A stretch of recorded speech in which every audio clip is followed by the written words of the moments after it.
This young man, Jose Gardea, has a work ethic and a heart that is very hard to match. I would look at him and say, man, don't you get tired? It's 10 o'clock. We come back to the office. Because I got to go back to the office. I go, when does this guy sleep? And he goes back to the office and continues working. And then he's there early in the morning. But there's also the issue of the heart. Remember one rainy night, it was raining, pouring hard. And we had a long day. And we were going from downtown to Lincoln Heights over the Spring Street Bridge. It was pouring rain. We couldn't even see outside the windshield. And there was a man leaning over the bridge with just a robe of the hospital robe. And he was leaning over. And Jose looked at him, we looked at each other, and Jose's eyes open, he goes, I think he's going to jump. So we literally stopped at a U-turn. Jose gets out of the car in the middle of traffic. It's dark, it's pouring rain, and he's standing there talking to him. And I'm thinking, man, there's going to be a tragedy here. It's a scary moment. So we get down to the bridge, we call the authorities, highway patrol shows up. But the bottom line is that Jose, drenched, wet, and cold, speaks to this young man, talks him down, walks him off the bridge, get a hold of his family that was in Texas. And the officials there were like, come on, get out of the rain, they just send them back, the hospital shouldn't have done this, blah, blah, blah. No, it was about the human being. It was about the spirit of the individual. Now he's done that over and over and over again since he got out of college. How can we lose this man? We can't. And my colleagues have said we can't afford it. We need him more now than ever. I'm always going to thank his family. I'm going to thank his family myself because thank you for the sacrifice you've been through. Let's put our hands together. But more importantly, let's take the time to knock on that door. Let's take the time to pick up that phone. We're going to need you. This is going to make the difference because you deserve it. I give you the honorable, in my mind, Jose Gardea.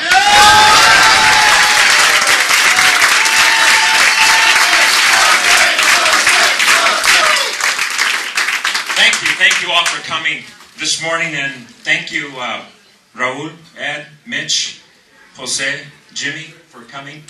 A lot of people ask me a question. They say, what's the difference between being a chief of staff and now the candidate? Well, as a chief of staff, I take notes and I give them to people. As a candidate, they give them to me. But I'm going to tell you, folks, when I started this 14 months ago, I made it a point not to read off the notes. I speak from the heart. So I'm going to put the notes down. I'm going to talk to you about who I am. To do the job for you, it takes a lot of hours. It takes a person that works 7 days a week. And yes, sometimes 24 hours a day. So I want to thank my wife for always being patient.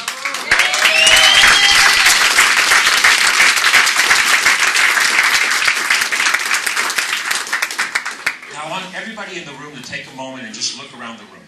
Just look around the room. Everyone you see in this room, it's the 1st District. This is the 1st District in the room.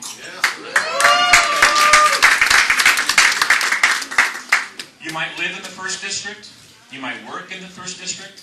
And some of you in the room don't live or work, but actually do something to make this community a better place.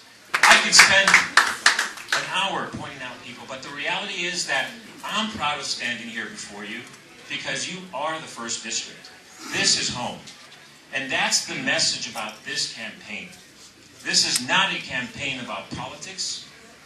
It's not a campaign about special interest. It's a campaign about you, the community, the 1st District.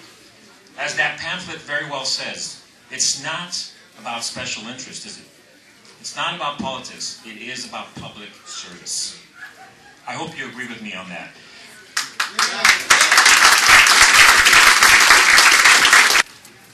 I'm the anomaly as a candidate. You know why that is? I am actually a candidate that was born and raised in the district they wish to represent.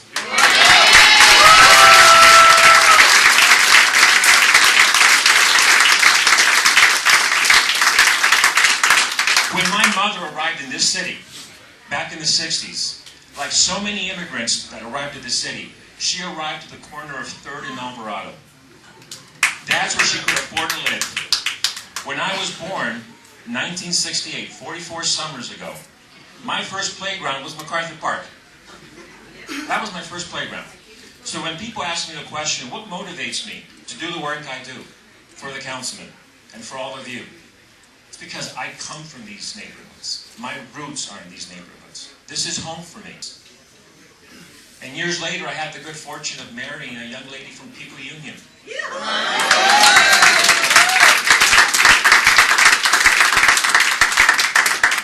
I'm proud of the work we've done the last 20 years. All of us, everyone in this room. I'm proud of that work. I'm proud to have been the chief of staff to the council members. I'm very proud of the work we have done in our community to improve affordable housing. I'm proud of the work we've done on public safety. Those of you that don't know MacArthur Park and don't know it from 1994 to today, talk to some of your neighbors. MacArthur Park today has been transformed. Lincoln Park has been transformed. It's taken a lot of work, but I'm proud of the work we have done across this district. We can point to the improvements. But the reality is, we're not finished. We're not done. We still have issues like crime in our neighborhoods. We have to bring back city resources into our neighborhoods so we can clean our streets, so we can bring affordable housing, so we can create jobs in this city. I like to talk about two pathways in front of us when it comes to job creation. One pathway talks about a city that goes from one major project to another, right? That creates a bunch of jobs once in a while. Or we can be a city that actually dedicates resources and becomes very aggressive about creating programs where we do job training for our young people, where we actually create businesses that are homegrown, where we empower the people of our neighborhoods to actually create jobs in this city.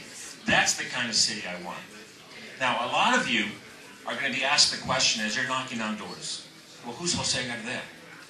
Well, I want you to tell them this. Tell them I am a person that was born and raised in these neighborhoods. Tell them I'm a person that believes in public safety, that I believe in clean streets, that I believe that we should be a city that provides the most basic core services that we deserve as taxpayers. Do you agree with me?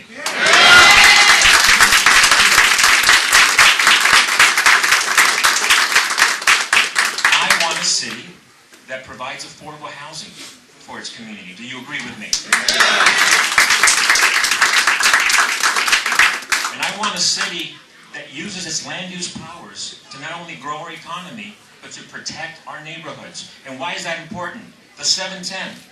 Here we are 20, 30 years later, and we're still talking about the 710 and how we need to protect our community. Do you agree with me on that?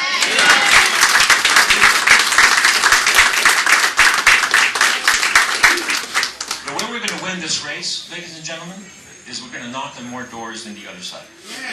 That's how we're going to win. I have done 14 campaigns in this district. I only know how to win one way, and that is by talking to the voters of the district. Do you agree with me on that? This is a race about our community. This is a race about the future of our city. There is too much at stake not to participate. So I want to thank all of you for coming out.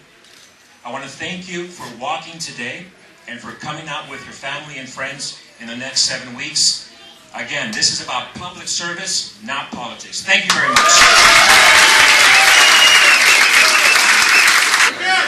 Yes, we can. Yes, we can.